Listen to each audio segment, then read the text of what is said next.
నీలో నేనుండుటే నాలో నీవుండుటే నా ఆత్మీయ అనుభవమే పరిశుద్ధాత్ముని అభిషేకముతో నే పరిపూర్ణత చెందెదా. ఆహారాధన్యత ఓహో నా భాగ్యము ఏమని వివరింతును. పరవశంతో పాడదాం.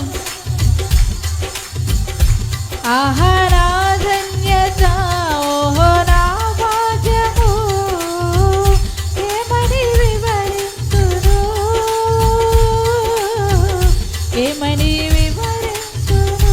నేనెందుకని నీ సొత్తుగా మారితిని.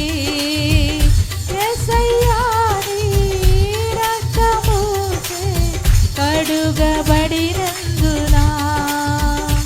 ఆహారాధన్యత ఓహో నా భాగ్యము ఏమని వివరిస్తును.